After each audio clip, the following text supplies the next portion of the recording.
Outro exemplo é justamente o exemplo das rotações, né?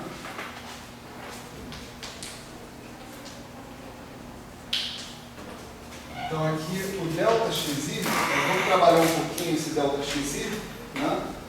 Antes da gente escrever a lei de transformação em questão, vamos trabalhar o ΔXi, né? Uma rotação é uma transformação linear, né? X' aí, né? Deixa eu ver minha notação aqui.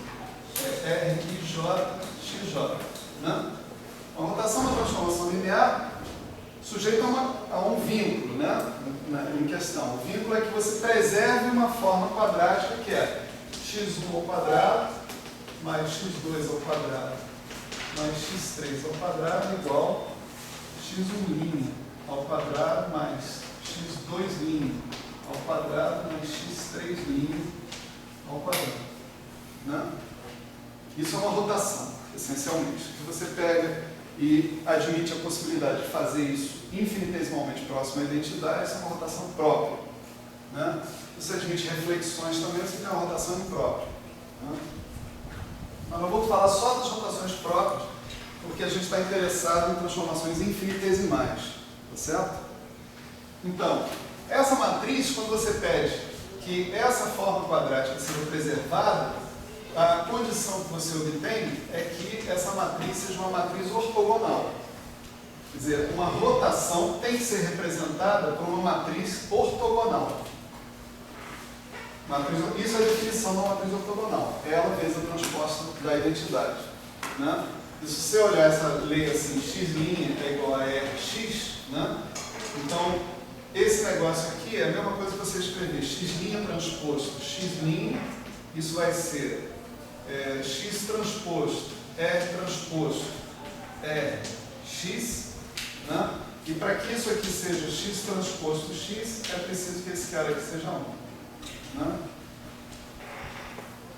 Então isso define uma rotação. E uma rotação infinitesimal, então, é um troço que você vai definir, né? Quer dizer, essa equação aqui em termos de índices, né? Vamos dizer assim, ela é escrita assim, RJ vezes RIK, essa aqui é a transposta da matriz RKI, tá certo? RKI seria a matriz que você precisaria colocar aqui para fazer linha por coluna, essas coisas todas, então isso aqui tem que ser ΔJK, né? Quando você tem uma rotação infinitesimal, então você escreve que o RJ é ΔIJ mais um certo ômega IJ, infinitesimal, né? Substitui aqui. Se você substituir aqui, você vai ter ΔIJ mais ômega IJ, ΔIK mais ômega IK, tendo que dar ΔJK, né? Isso vezes isso, você tem soma sobre I, então vai sobrar um ΔJK. Isso vezes isso, vai sobrar um ômega JK. Esse vezes esse, vai sobrar um ômega KJ, né? E esse vezes esse é um termo de segunda ordem, a gente está se mantendo em primeira ordem. Isso tem que ser ΔJK, conclusão. Ômega JK igual a menos ômega KJ. Ou seja, essa matriz que está aqui tem que ser uma matriz antissimétrica, né? Curso rápido sobre rotações, né? Então, isso aí é uma rotação. Se você substituir aqui essa transformação infinitesimal aqui, você vai obter o seguinte, x' aí é igual a ΔIJ mais ômega IJ XJ, né? Tá certo? Isso é o xi mais ômega IJ XJ. Então, esse daqui, né, é o ΔXi. Tá certo? No caso das rotações. O ΔXi de uma rotação envolve um conjunto de parâmetros indicados por uma matriz antissimétrica 3x3, que é o ômega IJ. Tá certo? Vou deixar isso aqui escrito aqui só para a gente poder voltar aqui de vez em quando, né? E continuar aqui.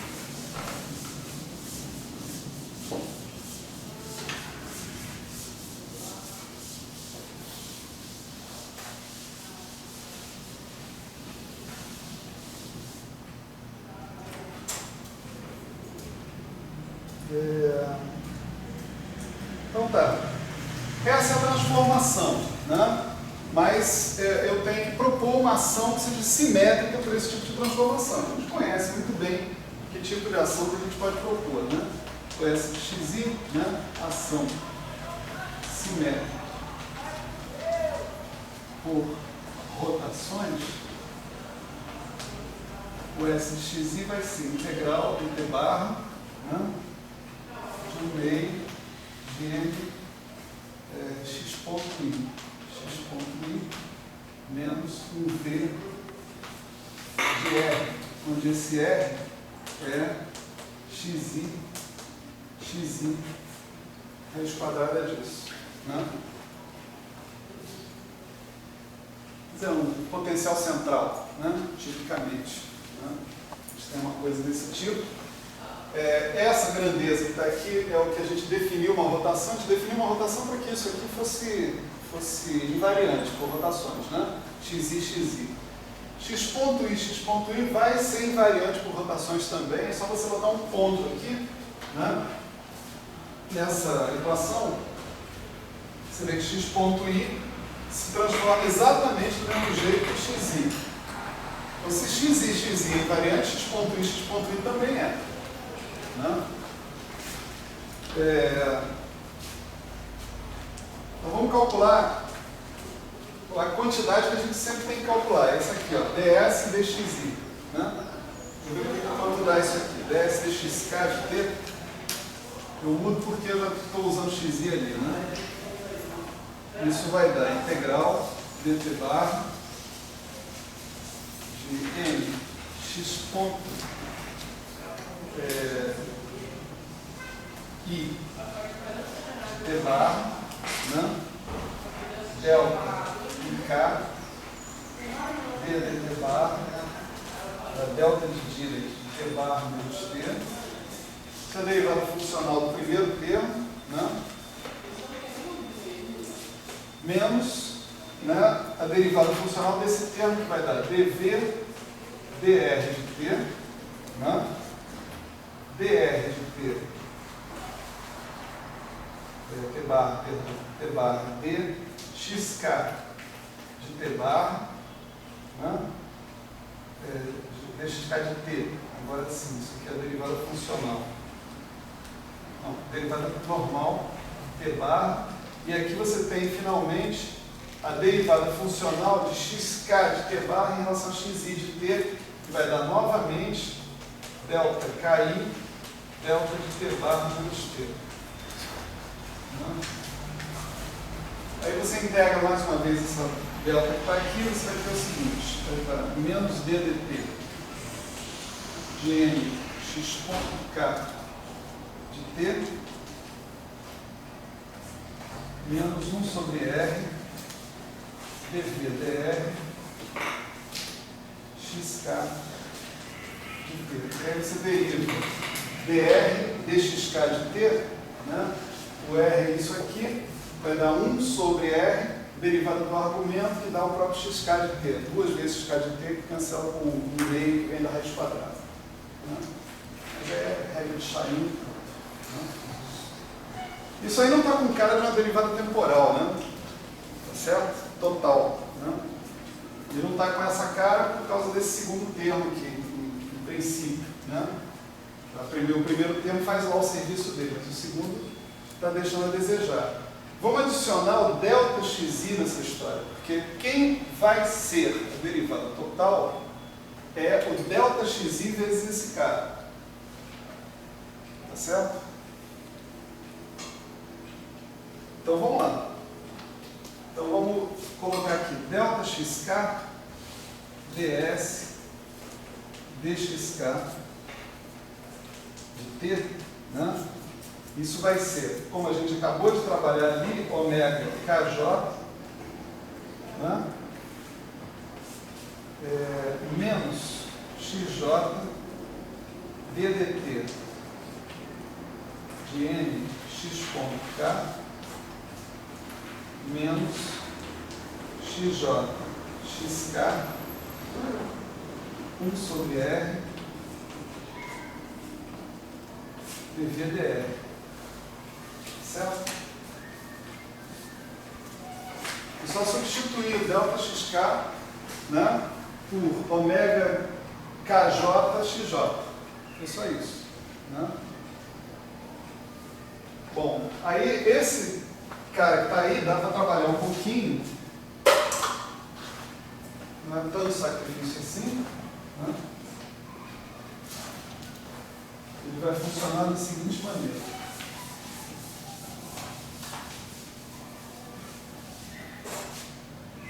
Esse segundo termo daqui, ele envolve ômega kj xk xj, xj xk, tanto faz. Né?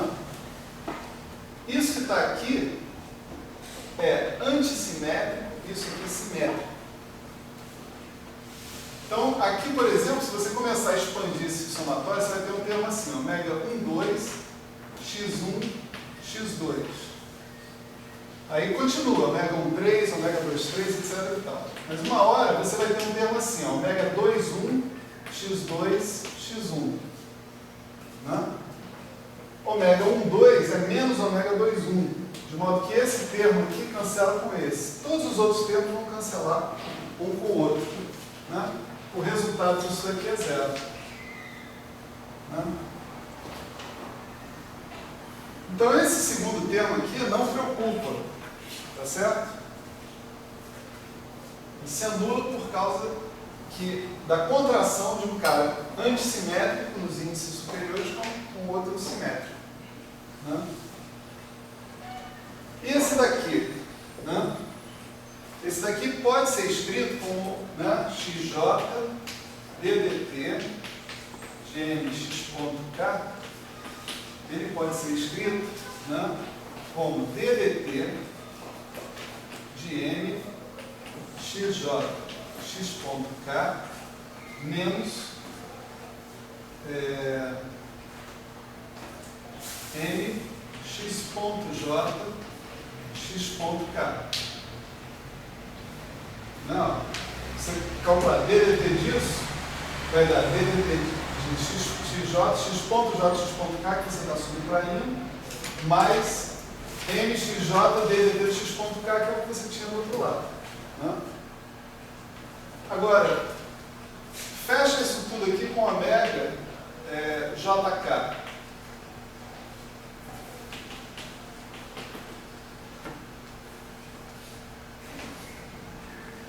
Novamente, você tem um cara antissimétrico com um cara simétrico. Pela mesma razão lá de cima, isso aqui vai dar zero. Tá certo?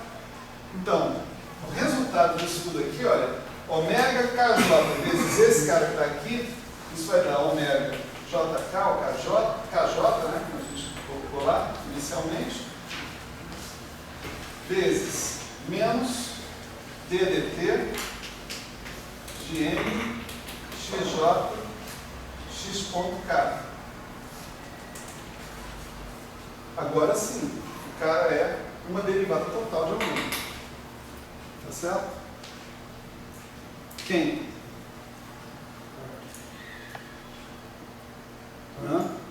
Faz aí vamos dar um palpite aí, por exemplo, bota J igual a 2, K igual a 3. Né? Você vai ter, por exemplo, dentro disso aqui você tem ômega kj, ômega 2, 3, né? Menos, né? ddt, né? De m x2 x.3, né? E você vai ter um outro termo que é ômega 3,2. Só que ômega 3,2 é menos ômega 2,3, então eu troco de sinal, boto o cara em evidência, vai aparecer menos m x3 x.2. Né? Mais outras coisas. Botei 2,3, posso botar 1,2, posso botar 1,3, né? Assim por diante. Esse cabra que está aqui, né? Ele é a componente 1 do que eu considero momento angular. Né? O outro vai ser componente 2, o outro vai ser componente 3 e assim por diante. Né?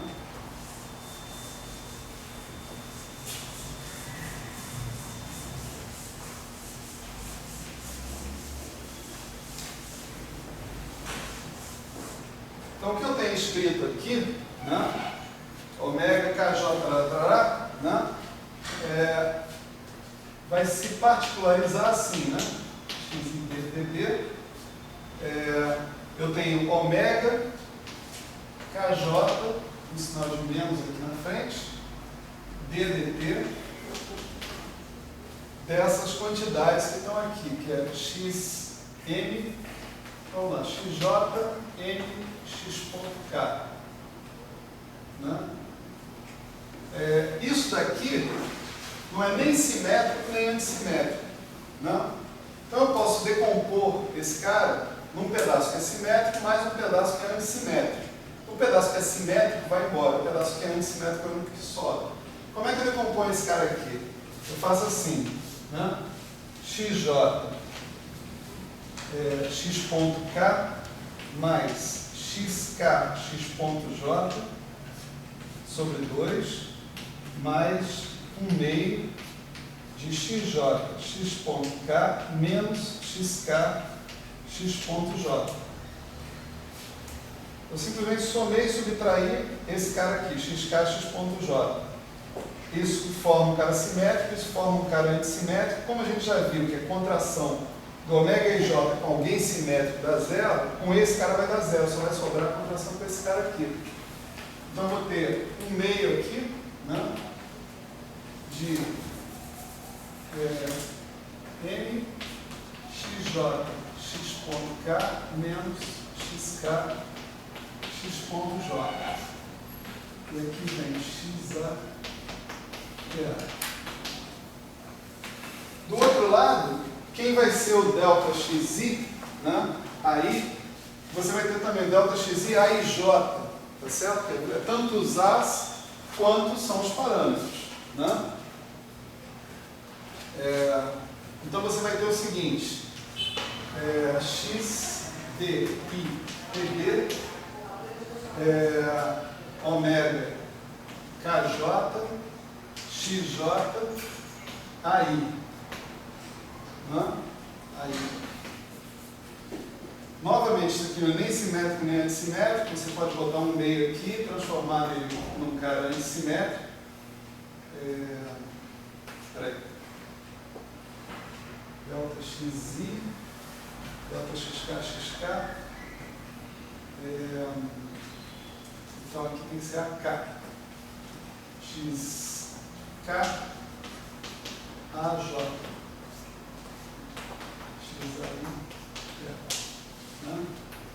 Conclusão, como os ômegas são absolutamente arbitrários, né? Você pode fazer ômega 2,3 igual a ômega 1,3 igual a zero, por exemplo, só o ômega 1,2 diferente de zero. Então você vai ter que o cara com os índices 1,2 aqui tem que ser igual aos caras com os índices 1,2 aqui. Fazendo isso para J e K genéricos, né? Você pode tirar esse ômega e J, esse meio daqui da jogada, né? E você chegou à conclusão que a conservação do momento angular, né, está condicionada a esse cara que está aqui sendo lá. Né? Esse cara tem a ver com o jacobiano associado com rotações. Tá certo? Então vamos analisar esse jacobiano aí, né? Sem preconceito. Então, esse jacobiano, ele funciona da seguinte maneira, né? Vamos imaginar que a gente está definindo a nossa medida, né? dxi, né? Ela era dx1, dx2, dx3, né? Pega um desses caras aqui, vamos chamar ele de dxk, né? A transformação que a gente está fazendo, né? Desculpe, a transformação que a gente está fazendo é de xk para qualquer tempo t, ou seja, esse índice aqui embaixo, ele indicava o fatiamento temporal que a gente estava colocando, né? Cada dxi desse, por exemplo, dx1 era produtório sobre i de dx1i. não é? Esse I fazia o papel de T, se vocês fizessem. Por exemplo, dx1 de T. Né? Então, para cada tempo T, a minha transformação, né, era x' ik igual a xik mais ômega kj xj olha aqui, o mesmo i. Então essa transformação ela misturava, né, x1, x2, x3, mas todos esses x1, x2, x3 para o mesmo i, para o mesmo tempo t. Tá certo? Então eu posso me perguntar com o que acontece, né? Esse dxi, né, essa medida dxi, ela é o produtório sobre i de d3xi. Né? Os d3xi, dx1i, dx2i, dx3i. Então, eu posso me perguntar o que acontece com essa medida individualmente sob uma transformação como essa, já que ela não mistura is, ela está sempre no mesmo i, no mesmo tempo t. Tá certo? Então, o jacobiano da transformação total é o produto desses jacobianos, dessas transformações que estão aqui, individuais. Qual é o jacobiano dessa transformação? Vou botar uma linha aqui, né? Então, o determinante, né,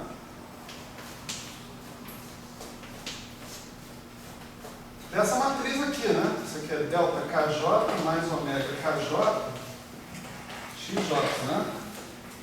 Tá certo? Dessa matriz, delta kj mais ômega kj vezes d3xi. Módulo do determinante, se a gente quiser, né?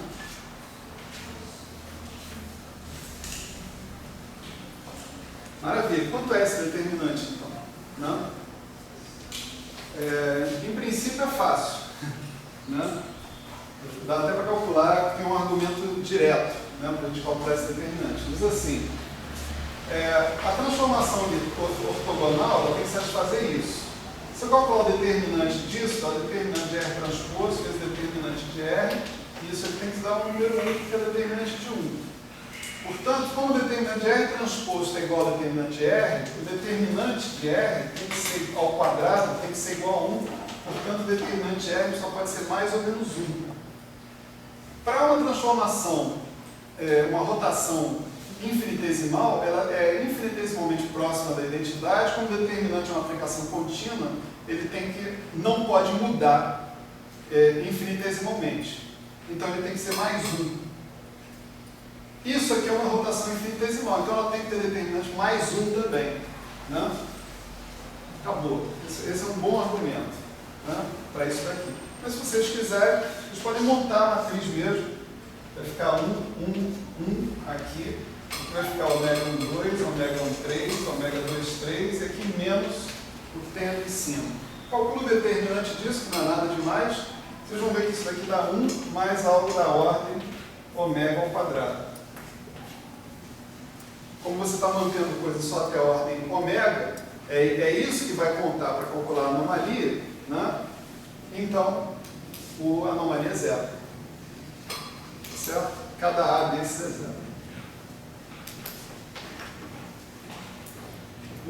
Momento angular conserva. Né? Momento linear conserva, angular conserva, vê energia. Né? Vocês têm mais 15 minutos para me dar? Ou tem alguém com pressa, ou precisa sair, ou precisa. Se alguém precisar sair, eu paro. Eu tenho que sair. Que horas? Eu já estou casado. Então deixa. Bom, então, na aula que vem, 15 minutos é uma estimativa ruim mesmo. Né? Talvez, justamente o jacobiano da energia, que é o mais interessante, ele mistura caras, né? Não dá menos 1 sobre 12. Não dá menos 1 sobre 12. Então a gente faz essa conta da vez que vem. E, bom, agora morreu o assunto, vamos falar da